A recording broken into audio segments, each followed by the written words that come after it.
이사야서 2장 11절 한 절만 보겠습니다. 그날에 사람의 거만한 모습이 낮아지며 사람들의 오만함이 고개를 숙이고 주만 홀로 높여지시리라. 아멘. 여러분들은 이 땅에 사시다가 언젠가는 이 세상을 떠나겠죠. 떠나는 방식은 두 가지인데 죽어서 하늘로 가시든지 아니면 주님이 오셔서 우리를 취하여 공중으로 데려가시든지 그 둘 중에 하나가 될 겁니다. 근데 우리가 그렇게 이 세상을 떠나는데 결국은 이 세상에 또 다시 온다는 거 아십니까? 우리가 죽으면 우리 혼이 하늘에 가는 것뿐만 아니라 부활한 몸을 가지고 이 땅에 다시 오죠. 여러분 그거 믿으십니까? 그래서 지금은 이 육체를 가지고 살지만 현 세상에서 그때는 부활한 몸을 가지고 살게 되는 겁니다. 물론 새하늘과 새 땅이 이루어지기 전까지 이 땅에서 그렇게 이제 살고 새하늘과 새 땅이 이루어지면 어때요? 이전 것은 이제 다 지나가고 하나님께서 만드신 새하늘과 새 땅 그리고 새 예루살렘이 내려와서 지금 우리가 죽으면 혼이 가는 셋째 하늘이라고 알려진 곳에 하늘의 도시가 있잖아요. 그 도시를 우리가 새 예루살렘 이렇게 말하는데 하늘에 예루살렘이 있어요. 땅에도 예루살렘이 있지만 하늘에 있는 예루살렘이 있단 말이죠. 그 도시가 새 하늘과 새 땅에서 이렇게 내려오겠죠. 우리가 거기서 영혼을 보내게 돼요. 계시록 21장 27절에 보면 더러운 자는 거기 못 들어간대요. 구원받은 사람, 예수님 피로 깨끗하게 된 사람 거기서 하나님과 영혼을 보내게 되는 거죠. 이렇게 보면은 우리의 삶이 이 땅이 전부가 아니라는 것에 대해서 굉장한 위로가 됩니다. 여러분이 어떻게 살았든지 어떻게 힘들게 지냈든지 이 땅에서 죽음과 함께 모든 것이 끝나는 게 아니라 우리가 부활한 몸을 가지고 다시 주님과 함께 이 땅에서 살아갈 수 있다는 것이 놀라운 일 아닙니까? 여러분 이 구분을 짓는데 지금 우리는 현 세상을 살고 있어요. 그렇지만 그때 그 세상, 부활한 몸을 가지고 살아가는 세상, 그 세상은 우리가 오는 세상이라고 그래요. 그 세상에 오고 있는 거죠. 자, 그 오는 세상에 왕이 있어요. 오는 세상의 왕이 누굽니까? 예수님이시죠. 예수님이 오면 그 세상이 열리는 거죠. 그 세상이 시작되는 거예요. 지금 그때까지는 어쩔 수 없이 공중의 권세 잡은 통치자가 세상에서 활동하면서 그가 만들어 놓은 이 세상 행로, 사람을 속이기 좋게 만들어 놓은 이 세상 행로, 거기에 많은 사람들이 걸어가면서 정신 팔려서 구원의 기회를 놓치고 예수님을 알지도 못하고 이렇게 끝나는 경우가 많은 거죠. 그런데 그 속에서 우리가 하나님의 복음을 듣고 은혜의 복음을 듣고 구원받아서 우리가 오는 세상에도 참여할 수 있고 오는 세상에 그리스도와 함께 살아갈 수 있다는 게 얼마나 큰 복인지 모릅니다. 오늘 그래서 제가 현 세상, 오는 세상 이런 제목으로 여러분에게 말씀드리겠습니다. 자, 저는 오늘 이사야서의 그 앞부분에 대해서 조금 보려고 하는 겁니다. 잠깐 소개해드린다면 이사야는 그 대언자죠. 어디서 활동했었던 대언자냐면 유다, 예루살렘에서 활동했었던 대언자예요. 엘리야 같은 경우는 북쪽 이스라엘에서 활동했었던 대언자라면 이사야는 남쪽 유다에서 활동했었던 대언자다 그렇게 말할 수 있어요. 이사야 1장에 가면 1절에 이사야가 유다 왕 우시야, 그 다음에 요담, 그 다음에 아하스, 그 다음에 히스기야 시대에 대언을 했던 것을 알 수 있어요. 4명의 왕이 지나가는 동안 대언을 했던 것을 알 수가 있죠. 자, 그런데 이 왕들이 유다 왕들이 통치하는 시기에 아주 특별한 사건이 하나 있었어요. 그건 뭐냐면 북쪽 이스라엘이 멸망하게 된 거예요. 이 원래는 야곱에게서 그 한 조상에서 다 나온 거 아닙니까? 근데 솔로몬 때 가서 이제 솔로몬이 부패했고요. 하나님 등지고 우상들을 섬기고 이렇게 하면서 솔로몬의 아들이 이제 르호보암이 왕이 될 때 신하였던 여로보암이 북쪽의 이스라엘 지파들을 데리고 가서 결국은 왕국을 따로 세운 거죠. 그리고 다윗의 후손만 남쪽 유다, 이제 뭐 베냐민 이렇게 두 지파, 겨우 두 지파 정도 해서 유다 왕국이 되고 북쪽은 따로 이스라엘 왕국을 이루게 된 거예요. 그런데 잘 가다가 히스기야 제4년 그 아시리아 왕 살만 에셀이 올라와서 사마리아를 포위하고 결국은 쳐서 함락시켰어요. 그래서 이때 북쪽 이스라엘이 멸망하게 된 겁니다. 자, 그런데 북이스라엘이 왜 멸망했는가? 성경 기록은 이렇게 말합니다. 열왕기하 18장 10절에 보니까 이는 그들이 주 자기들의 하나님의 음성에 순종하지 아니하고 오히려 그분의 언약과 주의 종 모세가 명령한 모든 것을 어기며 그것들을 들으려 하지도 아니하고 행하려 하지도 아니하였기 때문이라. 이렇게 이제 써 있어요. 그럼 결국은 하나님 말씀을 존중하지 않은 것, 하나님 백성답게 살지 못한 것, 그리고 하나님께 순종하지 않은 것, 이것이 이유가 돼서 북쪽 이스라엘이 멸망하게 되었다는 걸 알 수 있게 되는 거죠. 그런데 하나님께서는 북쪽 이스라엘과 함께 유다도 멸망할 수 있는 상황인데 어쨌든 유다를 하나님께서 돌이키게 하시려고, 유다도 사실은 아시리아 왕에게 공격을 당하면서 위기에 쌓여 있었거든요. 그러나 이제 유다는 돌이키게 하려고 대언자들을 보내신 거예요. 그 중에 하나가 이사야다. 그렇게 보시면 되겠습니다. 그래서 이사야가 와서 한 일은 뭐냐면 유다, 예루살렘의 죄들을 지적한 거예요. 그래서 얼마나 지금 잘못 가고 있는지를 지적했고요. 그러면서 또 하나는 뭐냐면 사실 하나님이 너희들을 향해 가지고 계신 계획은 그런 식으로 살라는 게 아니라 아주 대단한 세상을 준비하고 있다. 그 세상에 너희들을 이제 참여시키고 싶어 하신다. 이런 앞날에 대한 그런 것들을 예언해 주는 거죠.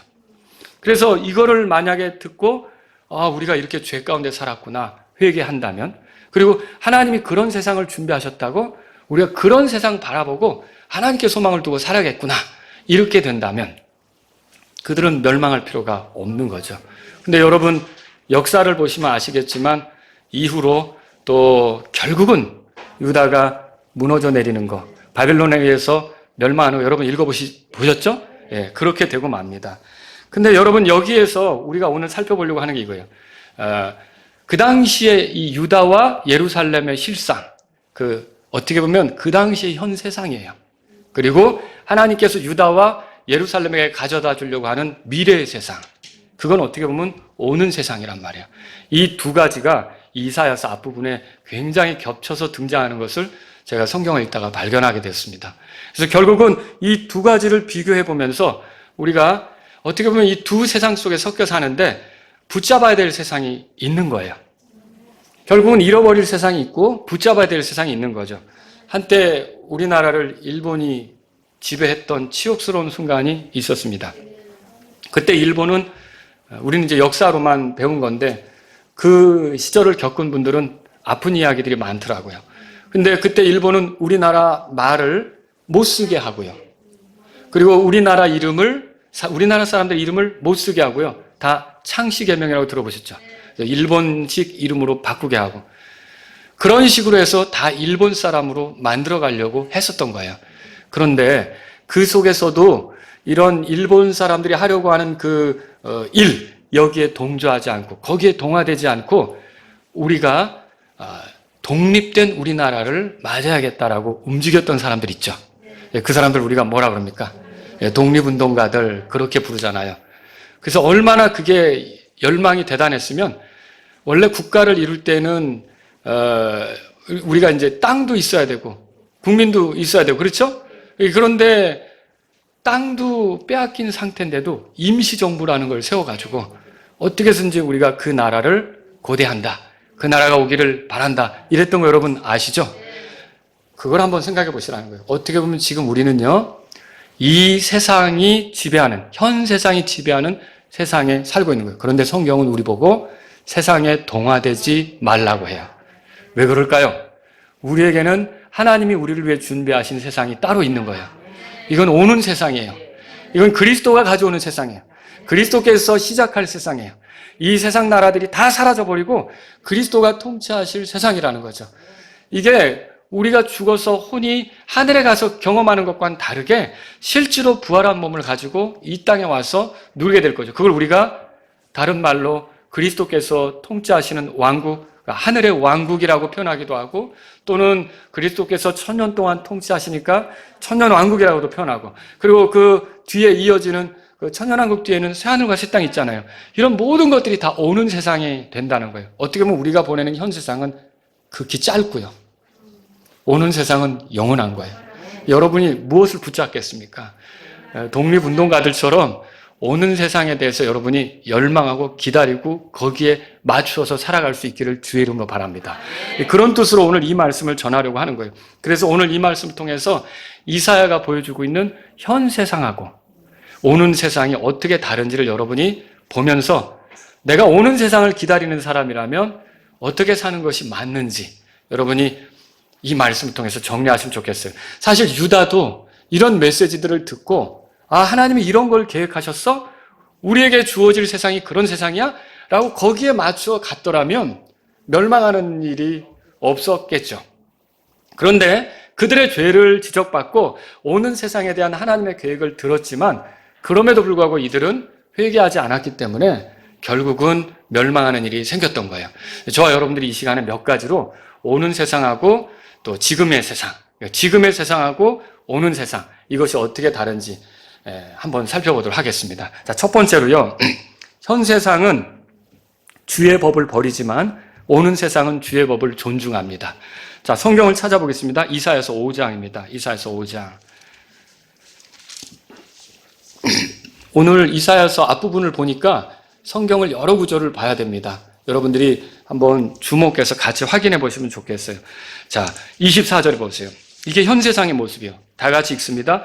그러므로 불이 지푸라기를 삼키는 것 같이 불꽃이 겨를 태우는 것 같이 그들의 뿌리가 썩고 그들의 꽃이 먼지처럼 날리는 이게 심판의 모습이죠. 왜? 현 세상이 어떠니까 너무나 잘못되어 있으니까 이런 심판을 당할 거라는 거예요. 이는 그들이 다 같이요. 이는 그들이 만군의 주의 법을 버리고 이스라엘의 거룩하신 이의 말씀을 멸시하였기 때문이라. 이게 현 세상의 모습이에요. 현재 세상은 주님의 법을 존중하지 않습니다. 주의 말씀을 멸시합니다. 이게 현 세상의 모습이라는 거죠. 그래서 결국은 어떤 일을 벌이느냐? 이사야서 10장으로 가보세요. 이사야서 10장 1절에 이렇게 써 있죠. 자, 다 같이 읽겠습니다. 불의한 법령을 포고하고 자기들이 제정한 무거운 법을 기록하며. 자, 여기 보세요. 불의한 법령을 선포하는 거예요. 그 다음에 자기들이 제정한 무거운 법을 기록으로 남기는 거죠. 이게 뭐예요? 현 세상의 모습이에요.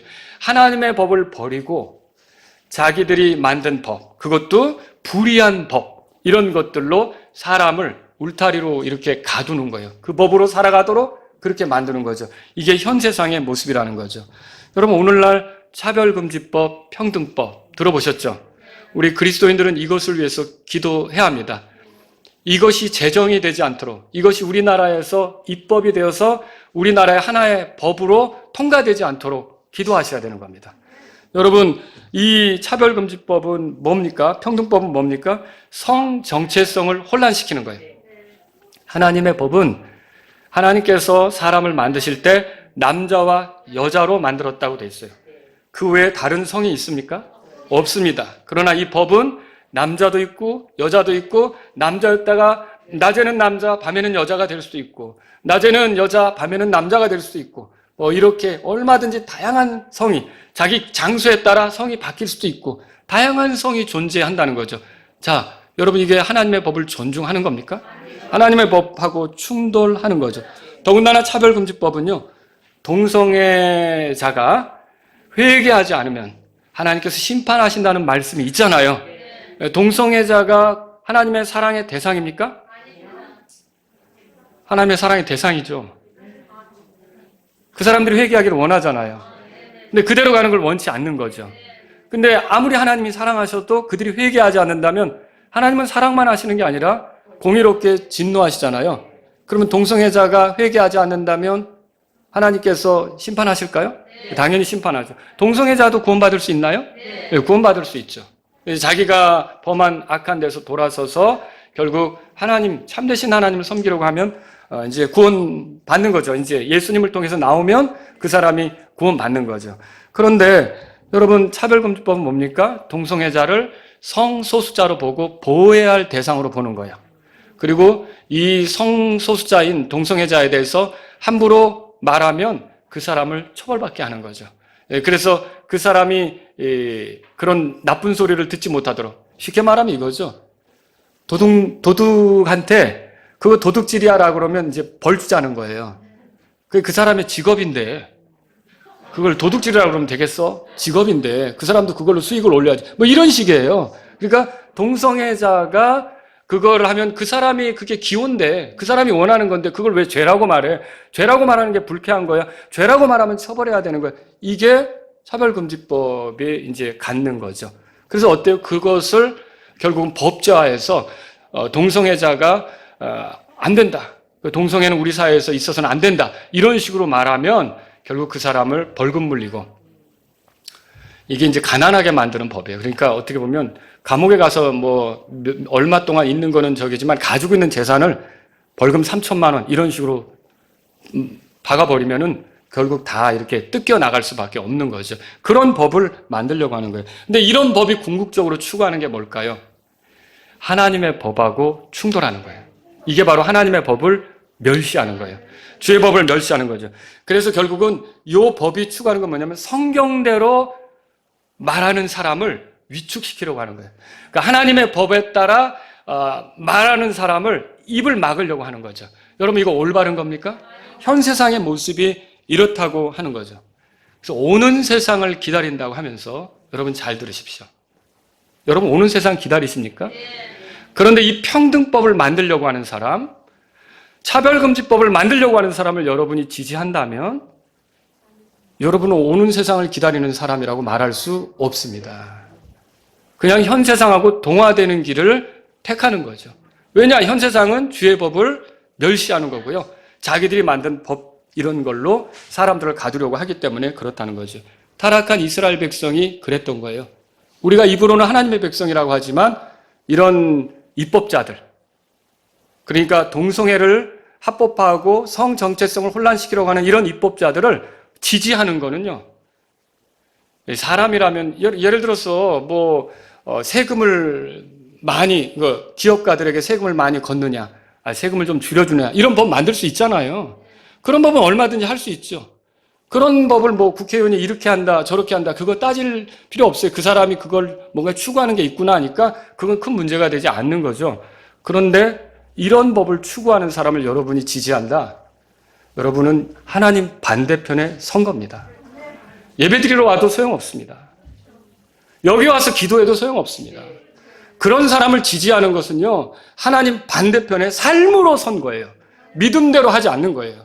믿음으로 살지 않고요, 믿음을 입으로만 가지고 있는 거죠. 정말로 여러분이 하나님을 존중한다면 이 세상이 엉뚱한 법을 만들어서 하나님하고 충돌하려고 할 때 절대로 그런 사람을 지지해서는 안 되는 거예요. 그런 사람을 대신해서 올바른 사람이 차라리 건전한 생각을 가지고 법을 만들도록 여러분이 기도를 하세요, 차라리. 그래서 우리가 오는 세상을 기다린다고 하면서 현 세상에 이렇게 하나님의 법을 무시하는 사람을 지지한다? 여러분은 타락한 이스라엘하고 똑같은 길을 가기로 하는 것과 같은 거예요. 이 나라의 앞날이 그리스도인들 때문에 망하는 거예요. 그러니까 그리스도인이라고 하면서 그런 사람들을 지지하면 그 사람 때문에 이 나라가 망하게 된다고 생각하셔야 돼요. 여러분들은 이 나라를 망하게 하는 책임이 있게 될 거예요. 하나님의 백성이 정신을 차리지 않고 그런데 지지한다? 여러분은 오는 세상을 기다린다고 하는 말을 감히 함부로 할 수가 없게 되는 거죠. 저와 여러분들은요, 정신을 바짝 차려야 되는. 그럼 오는 세상은 어떻습니까? 이사야서 2장으로 가보세요. 이사야서 2장. 이사야서 2장 3절에 보세요. 이게 2절의 마지막 날들에 주의 집에 산이 산들의 꼭대기에 굳게 세워지며, 마지막 날들에 관한 얘기예요. 그러니까 주님이 오시면, 오는 세상이 열리면 이루어질 일이죠. 자, 3절 다 같이 읽습니다. 많은 백성들이 가며 이르기를 너희는 오라. 우리가 주의 산에 오르고 야곱의 하나님의 집에 이르자. 그분께서 자신의 길들을 우리에게 가르치실 터인즉 우리가 그분의 행로들로 걸으리라 하리니 이는 법이 시온에서 나아가며 주의 말씀이 예루살렘으로부터 나아갈 것이기 때문이라. 오는 세상은 어때요? 다 사람마다 주의 법을 배우러 가자. 주의 법을 알려고 하자. 우리가 주의 법을 존중하자. 이런 분위기라는 거죠. 여러분이 그래서 오는 세상을 기다리신다면 지금부터 주의 법을 존중할 겁니다. 주의 법을 무시하는 것을, 주의 법을 대적하는 것을 여기서 용납하지 못할 겁니다. 그래서 주의 법과 충돌하는 편에 서지 않으려고 할 것입니다. 여러분, 오는 세상을 기다리십니까? 그러면 굳이 그 세상 되면 그때 그렇게 살지 뭐 라고 할 게 아니라 현 세상에 살아도 현 세상과 동화되지 않고 오는 세상을 바라보는 사람처럼 여러분과 저는요, 주의 법 충돌하지 않고 주의 법을 존중하는 삶으로 나아가야 된다는 거죠. 두 번째로 드리고 싶은 말씀은 현 세상에는 전쟁이 있어요. 그러나 오는 세상은 전쟁이 없어요. 이사야서 5장 보세요. 이사야서 5장 가보세요. 자, 28절 보세요. 이게 현 세상의 모습이에요. 그들의 화살은 예리하고 그들의 모든 활은 당겨졌으며 그들의 말발굽은 부싯돌 같고 그들의 바퀴들은 회오리바람 같으며 29절 다 같이요. 그들의 부르짖음은 사자 같으리니 그들이 젊은 사자같이 부르짖으리라. 참으로 그들이 부르짖으며 먹이를 움켜서 안전히 가져가도 그것을 건져낼 자가 없으리라. 자, 여기서 화살은 살상용 도구예요. 그죠? 28절에 화살 나오죠? 그 다음에 말발굽이 나와요. 이건 진격을 위한 어떤 말의 모습을 얘기하는 거죠. 진격하는 거. 바퀴들도 마찬가지예요. 여기 바퀴들이 나오죠. 28절에. 이것도 진격을 위한 도구죠. 오늘날은 어때요? 강한 전차를 만들어서 전쟁하잖아요.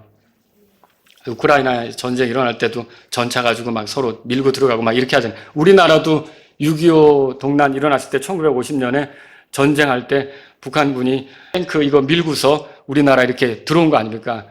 탱크 하나 없던 나라가 그거 당해낼 수가 있어야죠. 계속 밀린 거 아닙니까? 이 강한 전차가 있는 거죠. 이 모든 것들은요, 신속하게 적진에 깊이 들어가기 위해서 마련된 것들이에요. 자, 전쟁의 도구들이죠.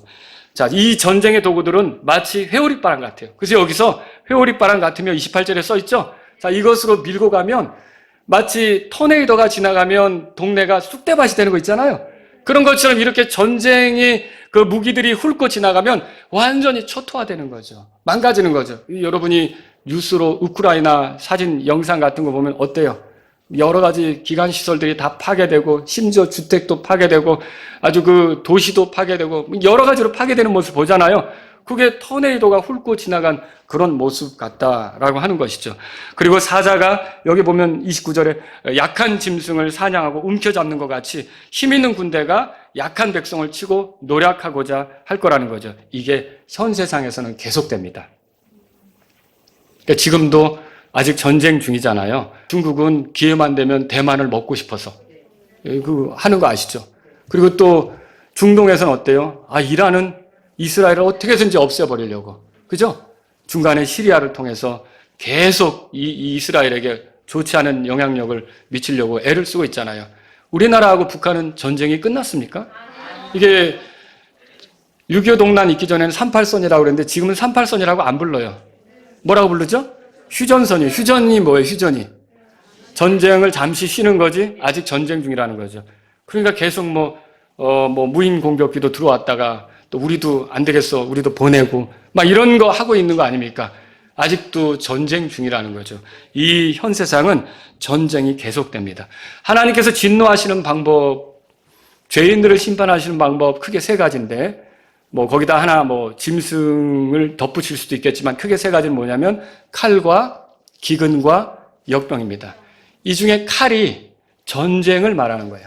하나님이 어떤 백성을 심판하실 때 전쟁을 사용하실 수 있다는 거예요. 사람이 전쟁을 일으키면 그 전쟁으로 사람을 고통스럽게 하면서 심판하실 수 있다는 거죠. 전쟁을 행하게 되면 여러 가지 힘든 일들이 일어나잖아요. 어때요? 다 좋은 것들이 파괴되죠. 그죠? 불타죠? 잃어버리는 재산도 잃어버리죠. 그리고 사별도 생겨요. 사랑하는 사람을 죽음에 넘겨주고 그리고 또 살아있지만 뿔뿔이 흩어지는 가족도 생기는 거예요. 그게 평상시에 즐기던 거 전쟁 중에 골프 칠 수 있습니까?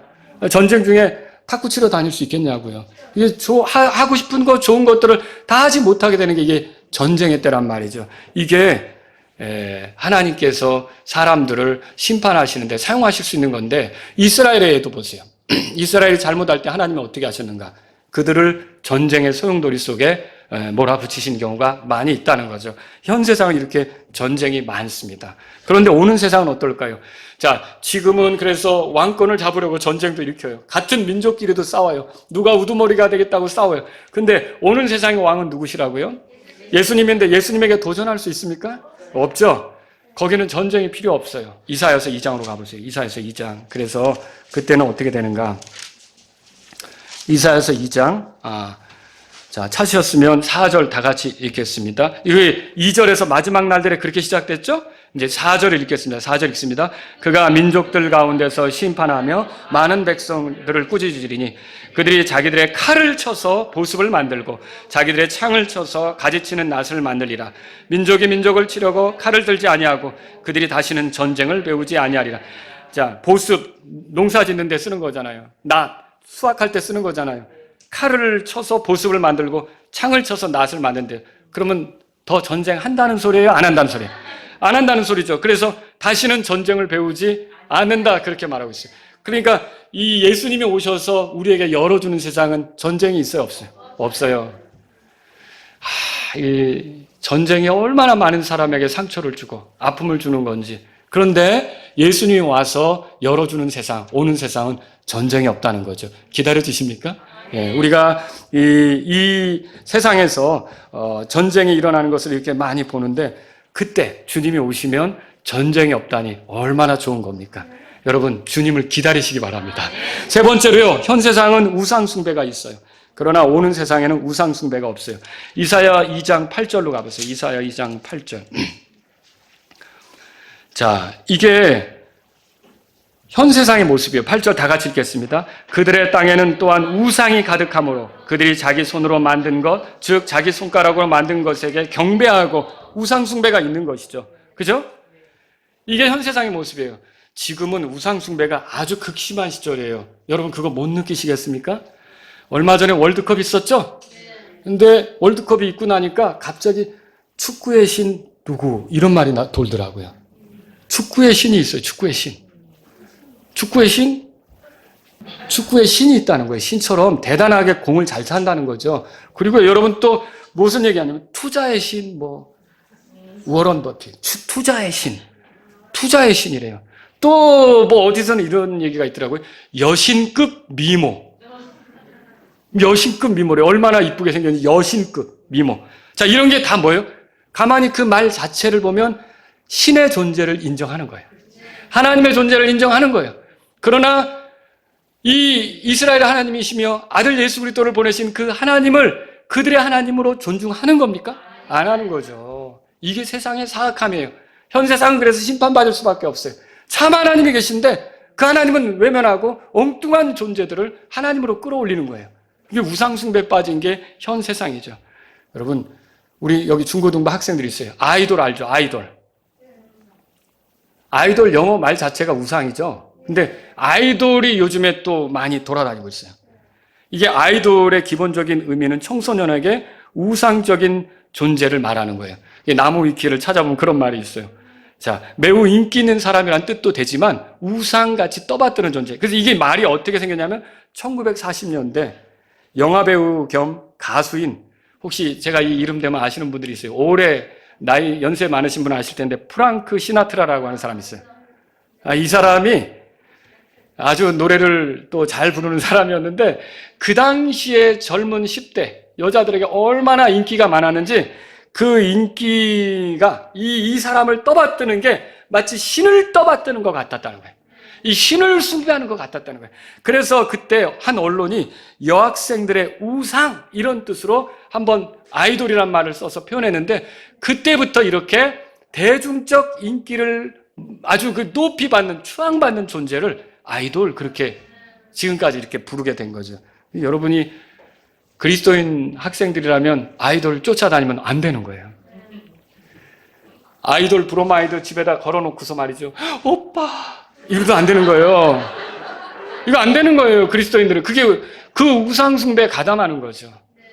여러분 그리스도인은 그래서는 안 되는 거예요. 사람을 신성시하는 거라는 거죠. 그러나 오는 세상은 어떻습니까? 오는 세상은 우상숭배가 용납이 될까요? 이사야서 2장 보세요. 거기 찾으셨으면 18절에 보세요. 18절. 자, 11절에 그날에 이렇게 시작되죠? 예, 그리스도께서 가져오는 오는 세상 안에서 어떤 일이 벌어지는지 보세요. 18절에 다 같이요.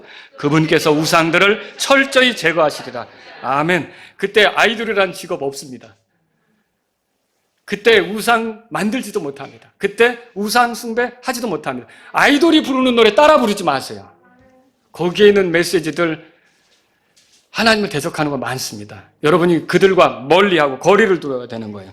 그래서 여러분이 혹시 그리스도인 학생이라면 이 아이돌 그 사람은 날 몰라주는데 나는 그 사람 생일까지 알아가지고 혼자서 케이크 사다가 오늘 오빠의 생일이야 뭐 어쩌고 내가 혼자 그러면 그 사람 나 어떻게 알아요? 생일 축하한다고 혼자 촛불 켜놓고 방에 문 걸어놓고 혼자 얼마나 청승 맞아요. 그렇게 숭배를 하는 거예요. 아니 차라리 그 정신으로 하나님 찬양하면 얼마나 좋아요. 근데 그 잘못된 그런 그 대상에게 빠져가지고 그렇게 사는 거죠. 여러분이 혹시 기자가 된다면, 여러분 가운데 우리 학생들 기자가 된다면 아무리 뛰어난 사람이 있어도 무슨 개의 신 이런 식으로 표현하지 말라는 거죠. 우리의 하나님은 한 분이세요. 이스라엘의 하나님 한 분이세요. 아들 예수 그리스도를 보내서 우리를 구원하신 분 한 분이세요. 이분 외에는 하나님이 없는 거예요. 그런데 그날에는 우상 숭배가 사라진대요. 와, 얼마나 좋은 일입니까? 네 번째로요, 현 세상은 사람과 소유물을 높입니다. 그러나 오는 세상엔 그래서 하나님만 높입니다. 2장 거기 11절 보세요. 11절, 12절, 두 절 같이 읽습니다. 그날에 사람의 거만한 모습이 낮아지고 사람들의 오만함이 고개를 숙이고 주만 홀로 높여지시라. 보세요. 그날에 사람의 거만한 모습이 낮아진다면 지금까지 사람이 거만하게 굴었다는 뜻이에요. 사람의 오만함이 계속 이렇게 고개를 들고 섰다는 거예요. 그런데 그거를 이제 그날에 하나님께서 낮추신다는 거죠. 예, 12절 다 같이 읽겠습니다. 만군의 주의 날이 교만하고 거만한 모든 자와 위로 높여진 모든 자에게 임하여 그를 낮추며 그랬어요. 여러분, 이 사람을 높이는 문제는 여러분이 주의하셔야 됩니다. 아무리 사람이 훌륭해도 그 사람을 하나님처럼 높여서는 안 되는 거예요. 목사가 훌륭해도 목사를 하나님 대우하듯이 그렇게 하면 안 되는 거예요. 물론 우리가 그 사람을 존중해야 되는 건 맞지만 그 사람을 신을 떠받들듯이 그렇게 하는 건 여러분이 크게 잘못하는 것이죠. 여러분, 우리에게서 가장 높으신 분은 하나님이세요. 전능자 하나님이시죠. 오늘날 여러분이 특히 정치적으로도 그래요. 정치적으로 높여진 사람들을 보면 교주 같다는 생각을 할 때가 있어요. 그 정치적으로 높여진 사람들의 추종자들을 보면 아주 맹신도들 같다고 느껴질 때가 있다는 거죠. 정치인들도 사람이며 완전하지 않습니다. 우리가 정치인들을 우리나라 다스려달라고 투표하고 이렇게 하지만 사실 비교해보면 다 거기 아닙니까? 그래도 덜 저기 한 사람이 누군가 이거 찾는 거지. 그렇지 않습니까? 다 그렇단 말이에요. 그런데 그 사람들을 추종하느라고 자기가 오는 세상을 기다리는 사람인 것도 망각해요. 오는 세상에서는 사람을 높이지 않아요. 오는 세상에서 하나님만 높여요.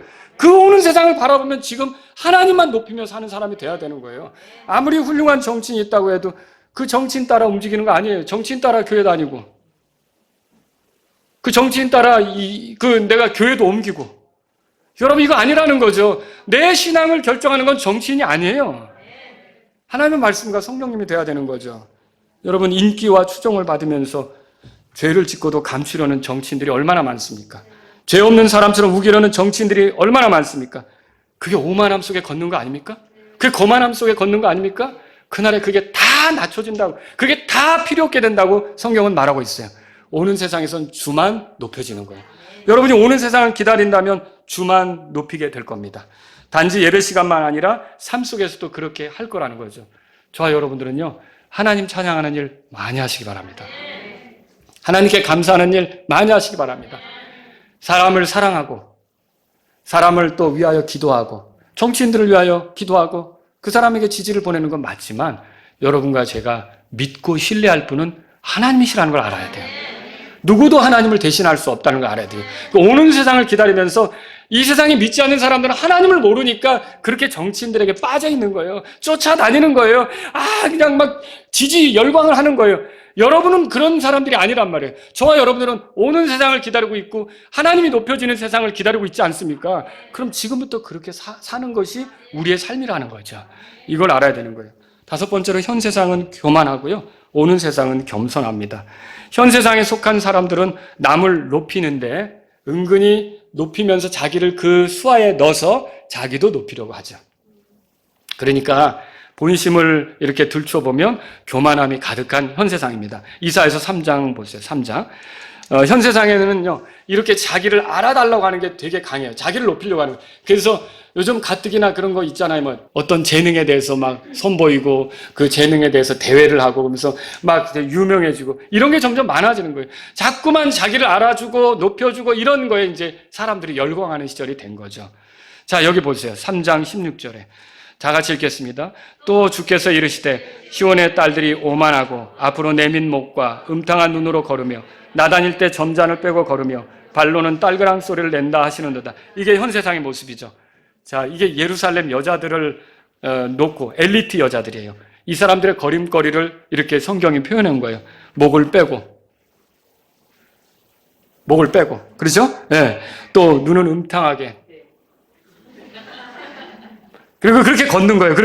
그리고 장식품을 잔뜩 걸치고. 떨그렁거린다 그러죠? 이게 떨그렁거리면 치장을 한 게 딱딱 들리면서 사람들이 다 오 하고 이렇게 주목하도록 그렇게 만드는 거죠. 이게 주목받고 싶은 사람들이 가득한 현 세상의 모습이라는 거죠. 여러분, 영광과 찬송, 존귀를 받으실 분은 우리 주 예수 그리스도이십니다. 근데 현 세상은 그분을 모르니까 자기들이 주목받으려고 이렇게 애를 쓰는 거죠. 자기들을 과시하고 자기들이 알아지기를 바라고 이렇게 애쓰는 거예요. 그런데 오는 세상은 어떻습니까? 이사야서 5장 가보세요. 오는 세상은 어떻습니까? 15절에 다 같이 읽겠습니다. 15절. 천한 자는 낮아지고 강한 자는 겸손하게 되며 거만한 자의 눈도 겸손하게 될 것이로되 그랬어요. 여러분, 그러니까 오는 세상에 교만한 자가 있어요, 없어요? 교만하고 살아남을 수가 없겠죠. 교만함이 드러나면 즉결 심판이 될 겁니다. 오는 세상은 그렇죠. 교만함을 용납하지 않습니다. 근데 현 세상은 교만한 세상이에요. 그러면 저와 여러분들이 오는 세상을 기다려요. 그럼 우리가 어떻게 사는 게 오는 세상을 기다리는 사람이에요? 겸손하게 사는 사람, 하나님 말씀을 인정하고 사는 사람, 그 말씀대로 되기를 바라면서 사는 사람, 그 말씀 앞에 엎드리는 사람, 그 말씀에 나를 맞추는 사람, 그런 사람이 겸손한 사람이죠. 주님이 가라면 가고 서라면 서고, 내가 원치 않지만 주님의 뜻이라면 네, 내가 하고 싶어도 주님이 멈추라면 네. 여러분, 주님께 맞추는 게 겸손한 거죠. 오늘 우리가 오는 세상을 기다린다면 어떻게 살아야 될지를 생각해 보라는 거예요. 6번째, 현 세상은 사람을 신뢰하고 오는 세상은 하나님만 신뢰합니다. 이사야서 2장으로 가보세요. 거기 끝에 얼마나 하나님을 저버리고 사람을 신뢰하는지 이 유다인들에게 이사야의 입술을 통해 이렇게 말하는 거예요. 22절 다 같이 읽습니다. 너희는 사람을 의지하지 말라. 그의 숨은 그의 콧구멍에 있나니 어떤 점에서 그를 수에 넣어야 하겠느냐. 이게 뭐예요? 뭐 대단한 거 이렇게 계산할 때 거기에 끼지도 못할 사람, 하나님이 숨을 걷어가시면은 살지도 못할 그 사람을 왜 그렇게 의지하느냐는 거예요. 현 세상은 사람에 대해서 줄 서려고 하는 거예요. 회사 딱 들어가면 이제 한 몇 개월 보내면서 어느 줄에 서야 되는지 파악하죠. 왜? 출세를 위해서. 붙잡아야 되잖아요. 누구를 붙잡아야 되는 거죠? 김 부장보다 이 과장이 조금 지금은 직급이 낮지만 장차 큰일 할 것 같아요. 이 과장 줄 선다든지. 뭐 이런 식으로 사람에게 줄을 서려고 하는 거예요. 여러분, 어렵고 힘들 때 여러분이 그 속상함을 토로하기에 전화부터 거는 거 있죠. 내 이번 주일날 교회 갔다가 말이야. 그 자매 때문에 내가 사람한테 왜 그렇게 하냐는 거예요. 여러분, 사람을 의지하면 여러분이 올무에 걸립니다. 넘어지게 되는 거예요. 사람을 의지할 게 아니라 우리는 누구 의지해야 합니까? 하나님을 의지해야 하는 거죠. 아사왕이라고 들어보셨죠? 유다 왕이죠. 처음에 젊은 날에는 얼마나 하나님 잘 섬겼어요. 근데 이스라엘이 전쟁하러 왔을 때 그 도움을 얻겠다고 하나님을 찾은 게 아니라 시리아 사람들에게 도움을 요청한 거예요. 자, 그때 하나님께서 선견자 하나냐를 보내서 그에게 말하죠. 역대기하 16장 7절에 왕이 시리아 왕을 의지하고 주 왕의 하나님을 의지하지 아니하였다. 이렇게 하면서 뭘 가르쳐 주느냐면 아까 우리가 찬송을 부르는 거예요. 들어보세요. 주의 눈은 온 땅을 두루 이리저리 달리며 완전한 마음으로 그분을 향하는 자들을 위하여 자신의 강하심을 보이시나니. 누구 신뢰하란 말이에요? 하나님을 신뢰하란 말이에요. 누구 의지하란 말이에요? 하나님을 의지하란 말이죠. 그래서 현 세상은 하나님을 의지하지 않습니다. 사람들이, 여러분 주변에 밖에서 나가는 사람들 자기 힘으로 벌어보려고 하고 자기 힘으로 애쓰려고 하지 하나님 의지합니까? 구원받지 못한 사람이. 이게 현 세상의 모습이에요. 그러나 오는 세상은 어떨까요? 다 하나님을 의지합니다. 보실래요 한번? 이사야서 10장에 가보세요. 이사야서 10장. 20절입니다. 20절. 그날에 이렇게 시작되죠. 다 같이 읽겠습니다. 그날에 이스라엘의 남은 자들과 야곱의 집에서 도피한 자들이 다시는 자기들을 친 자를 또 의지하지 아니하고 주 곧 이스라엘의 거룩하신 이를 진리 안에서 의지하리니. 그때 누구를 의지한다고요? 하나님을 의지한다는 거죠. 그래서 여러분 오는 세상에서는 이렇게 하나님을 의지하는 거예요. 자, 이사야서 12장으로도 넘어가 보세요. 1절에 그날에 이렇게 시작되죠. 그날에 어떤 일이 벌어질까요? 2절에 다 같이 읽겠습니다. 보라, 하나님은 나의 구원이시로다. 내가 신뢰하고 두려워하지 아니하리니 주 여호와는 나의 능력이시요 나의 노래이시며 그분께서 또한 나의 구원이 되셨다. 이렇게 보라, 하나님은 나의 구원이시다 하면서 그날에 많은 사람들이 주님을 의지하고 신뢰하는 것을 표현하게 될 거라는 거죠. 그래서 오는 세상은 이렇게 주님을 의지합니다. 그러면 여러분 오는 세상 기다리십니까? 그 세상 기다리는 사람은 어떻게 살까요? 지금 어떻게 살까요? 세상에 동화되지 않아요. 세상은 하나님을 의지하지 않잖아요. 근데 우리는 세상에 동화되지 않고 어떻게 삽니까? 오는 세상을 기다리는 사람으로서 오는 세상의 삶의 원리인 하나님을 의지하는 것을 지금부터 우리가 드러내며 살아간다는 거죠. 이게 우리에게 필요한 거라는 거죠. 마지막으로 하나만 더 볼게요. 현 세상은요, 사악한 자들이 통치해요. 그러나 오는 세상은 공의와 정의로 다스리는 왕이 통치합니다. 현 세상의 지도자들이 어떨까요? 이사야서 9장 보세요. 이사야서 9장. 자, 16절 다 같이 읽겠습니다. 16절 읽겠습니다. 이 백성의 지도자들이 그들로 하여금 잘못하게 함으로 그들의 인도를 받는 자들이 멸망을 당하였도다. 이 통치자들이 잘못해가지고 지도자들이 잘못해서 백성이 멸망을 했다는 거예요. 여러분, 왜 대통령은 임기가 끝나면 꼭 감옥에 가야 되는지, 이건 아쉬운 안타까운 문제라는 거죠. 그리고요, 여러분이 어떤 대통령에게도 제대로 만족할 수 있습니까? 없습니다. 도대체 어떤 대통령이 완벽하게 우리에게 평화와 정의와 공의를 실현하며 우리를 부유하고 풍성하게 하며 이렇게 할 수 있겠습니까? 노력은 하겠죠. 우리는 그들을 위해 기도하는 거예요. 어떤 대통령이 되든지 그 대통령이 잘 국민들을 위해 섬기도록, 봉사하도록, 그래서 그 수고가 헛되지 않도록 기도는 해야 되겠죠. 근데 여러분이 역사를 통해 보면 알겠지만 이 땅의 지도자들이 정말 자기 수하에 있는 자기의 통치를, 다스림을 받는, 지도를 받는 그 사람들을 완벽하게 행복하게 해줍니까? 완벽하게 복되게 해주냐는 거죠. 여러분, 사람들을 의지했다가 결국 실망하는 거 아닙니까? 이 땅의 통치자들을 바라봤다가 상처받을 수 있다는 거죠. 그때 여러분이 해야 될 일이 뭘까요? 오는 세상의 왕을 바라보세요. 대통령들에게 만족하지 못할 때 왕 이러지 말고 오는 세상의 왕 그리스도를 여러분이 기다리시란 말이죠.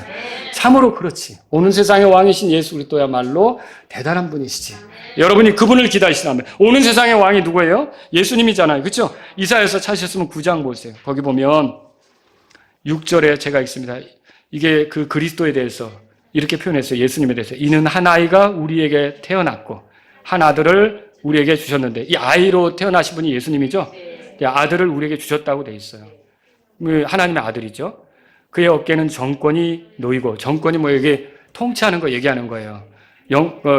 권력을 행사하는 거죠.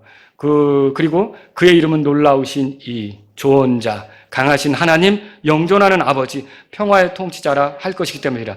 그러면 이 땅에 오신 그리스도가, 메시아가 하나님이란 소리죠. 이제 왕이란 하나님이란 소리예요. 그리고요, 7절에 보시면 다 같이 읽겠습니다. 그의 정권과 화평의 번창함이 끝이 없으며 그가 다윗의 왕자와 그의 왕국 위에 군림하여 그것을 정비하고 이제로부터 영원토록 판단의 공의와 정의로 그것을 굳게 세우리라. 만군의 주의 열심히 이것을 이루시리라. 아멘. 여러분 이거 믿으십니까? 네, 그리스도가 오시면 온전하게 정의와 평화, 공의 이런 것들이 실현되는 세상이 열리게 되는 거예요. 이 땅에서는 여러분 우리가 사람의 힘으로 복음이 퍼지는데 영향력이 미쳐서 일부 바뀔 수는 있지만 정말 이 땅이 복음이 전해져서 온전히 모든 세상이 다 바뀔 수 있다고 생각하십니까? 그건 불가능하죠. 왜 불가능하죠? 공중의 권세 잡은 통치자가 있잖아요. 근데 오는 세상에 예수님께서 오시면 하시는 일이 뭐예요? 왕들의 왕, 주들의 주로 오셔서 제일 먼저 하시는 게 사탄을 잡아 바닥 없는 구덩이에 던져 넣는 거 아닙니까? 그가 영향력을 미칠 수 없는 세상이 되는 거죠. 그가 사람을 속일 수 없는 세상이 되는 거죠. 거기서 그리스도께서 통치하신다고 생각해 보세요. 야, 평화와 공의가 실현되며 여러분 그거 기다리십니까? 예, 그래서 그 땅은 어둠의 땅이 아니에요. 이사야서 8장 보세요. 지금은 어두움의 세상을 우리가 살고 있죠. 8장 22절에 보세요. 땅을 바라볼 것이로되 보라 근심과 어둠과 고통의 흑암뿐이리라. 그들이 어둠으로 쫓겨나리라. 어둠의 세상이에요. 그러나 그리스도께서 오시면 어떠시? 이사야서 12장 가보세요. 12장 3절에 다 같이 읽겠습니다. 그러므로 너희가 기뻐하며 구원의 우물들에서 물을 기르라. 얼마나 기쁨이 가득한 세상이 되는지 이것이 오는 세상의 모습이다라고 하는 거죠. 현 세상과 오는 세상은 같아요? 다르죠? 이렇게 지금 제가 열거한 대로 다릅니다. 현 세상에 사는 사람들은 하나님에 대해 알지 못합니다. 그죠? 그래서 이사야서 6장 거기 9절에 가보세요. 이사야서 6장 가보면 9절에 그분께서 이르시되 가서 이 백성에게 말하기를 참으로 너희가 듣되 깨닫지 못하고 참으로 너희가 보되 알지 못하느니라 그랬죠. 하나님에 대해서 알지 못하는 그런 세상이에요.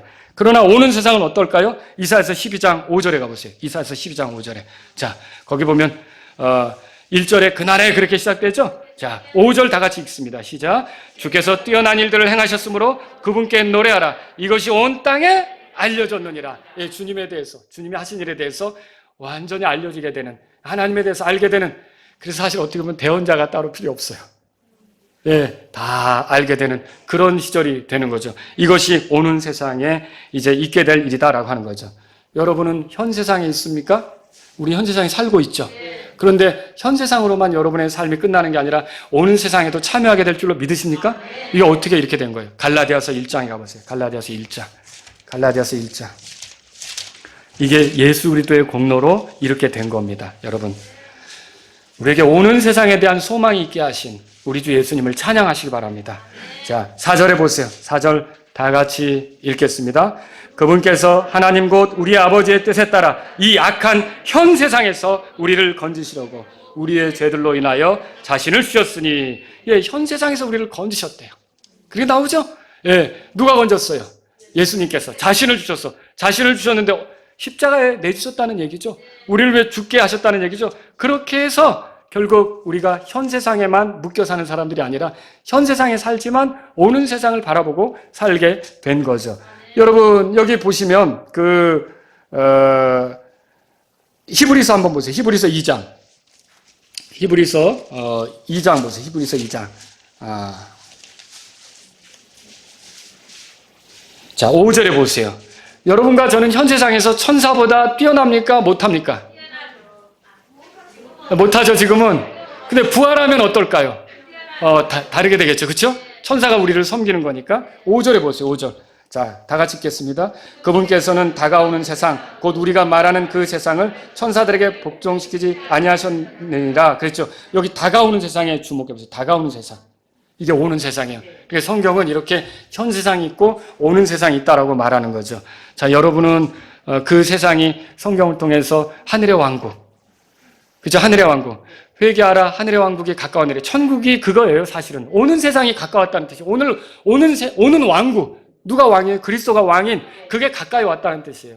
그러니까 이 현 세상에 마음 빼앗겨 살지 말고 회개하라는 거죠. 돌이키라는 거죠. 그 왕국이 있고, 그게 천년 동안 그리스도가 통치하는 왕국이에요. 계시록 보세요. 계시록 20장 가보세요. 계시록 20장. 4절 보세요. 4절. 또 내가 보니 왕자들과 그것들 위에 앉은 자들이 있는데 그들에게 심판이 맡겨졌더라. 또 내가 보니 예수님의 증언과 하나님의 말씀으로 인하여 목배인 자들의 혼들이 있는데 그들은 짐승과 그의 형상에게 경배하지도 아니하고 자기들의 이마 위에나 손 안에 짐승의 표를 받지도 아니한 자들이라. 자, 그들이 살아서 뭐라고 되어 있어요? 그리스도와 함께 천년 동안 통치하되. 그러니까 천년 왕국이죠, 이것이. 그리고 그 뒤로 이어질, 여러분이 계시록 21장에 가보면 새하늘과 새 땅이 나오잖아요. 이런 것들이 다 오는 세상이란 말이에요. 우리에게는 지금보다 더 좋은 내일이 있는 거예요. 우리에게는 여러분이 이 땅을 살면서 이걸로 스트레스 받고 저걸로 힘들고 내 몸이 점점 늙어가서 옛날 같지 않고 막 마음이 위축되고 그리고 또 뭐 어떤 하고자 하는 일들이 원만하게 안 돼서 속상하고 이 세상에 살면 굉장히 스트레스 되는 게 많습니다. 근데 그것만 생각하면 절망적이죠. 그리고 그렇게 살다가 끝나면 진짜 불행한 거죠. 그러나 여러분에게는요, 그리스도가 가져오실 오는 세상이 있어요. 그 세상은 여러분을 위해 준비된 세상이에요. 그리스도께서 나의 죄 때문에 죽으셨고 묻히셨고 부활했다고 믿는 사람은 그 세상에 참여할 거예요. 부활한 몸으로 그 세상에 들어갈 거예요. 여러분 오는 세상을 기다리십니까? 그렇다면 저와 여러분들이 어떻게 살아야겠습니까? 주의 법을 존중하고 화평을 추구하면서 우상을 멀리하고 하나님만 높이면서 자신을 낮추고 또 하나님을 신뢰하면서 왕이신 예수님을 기다리는 그런 삶으로 그 왕국을 기다려야 되지 않습니까? 자, 우리나라 일제에게 이제 그 치욕스러운 통치, 지배를 받을 때 그때 우리 조상들은 어땠냐면 임시정부까지 만들어가지고 그냥 그 나라가 와야 된다. 독립된 나라가 와야 된다. 대한민국이 와야 된다. 우리가 자유롭게 살아가는 그 나라가 와야 된다. 근데 왔어요, 안 왔어요? 왔죠. 여러분, 우리가 지금 이 세상에 살지만 그 하늘의 왕국처럼 그 모형을 우리가 교회로 지금 만들어 놓고 교회 안에서 같이 믿음 생활하면서 그 왕국을 기다리고 그 왕국의 왕이 오시기를 바라고 마라나타의 신앙으로 가고 있어요. 마라나타가 무슨 뜻이에요? 주 예수의 옷이 없어서 그런 뜻 아닙니까? 그분이 오시면 그 왕국이 이루어질 거 아닙니까? 십자가 못 박힌 강도도 그 왕국을 기다렸던 거예요. 그래서 십자가 못 박혀서 이 예수님께 뭐라 그랬어요? 주여, 주님이 당신의 왕국으로 들어올 때 나를 기억하옵소서 그랬잖아요. 그게 뭐예요? 주님은 여기서 죽는 게 끝이 아니라 부활할 거를 믿었던 거고 주님은 왕이시기 때문에 그 왕국을 가져올 걸 믿었던 거고 자기도 그 왕국에 참여하고 싶은 걸 표현한 거 아닙니까? 여러분 그 왕국이 여러분의 것이 되었습니까? 그렇다면 그 왕국을 기다리는 마음으로 임시정부 세운 사람들처럼 이 교회를 통해 아멘 주 예수의 옷이 없어서 하는 심정으로 여러분이 그 왕국에 맞추어 사는 저와 여러분들이 될 수 있기를 바랍니다. 우리 다 같이 일어서시겠습니다. 오늘 이 말씀을 들으신 여러분 가운데 이 현 세상 그리고 오는 세상이 이렇게 비교되면서 현 세상엔 소망이 없고 오는 세상이 우리에게 기대가 된다 이렇게 생각되시면 하나님 아버지 오는 세상을 기다리는 사람으로서 내 나머지 삶은 그 세상에 맞추어 지금을 살아가는 사람이 되기를 원합니다. 물론 내가 부족하고 완전하지 않지만 그리고 연약한 모습도 있고 자주 육신에게 져서 넘어질 때도 있지만 그러나 오는 세상에 맞추어 살기를 원합니다. 이런 분 있다면 이 시간 주님 앞에 나아가십시오. 주님이 가져올 세상을 기다립니다. 그 평화로운 세상, 그 전쟁이 없는 세상, 주의 법으로 충만한 세상, 우상이 없는 세상, 하나님만 높임받는 세상, 그 세상을 기다립니다. 그 세상을 바라보면서 지금 하루하루 살기를 원합니다. 이런 분이 있다면 이 시간 주님 앞에 나아가십시오.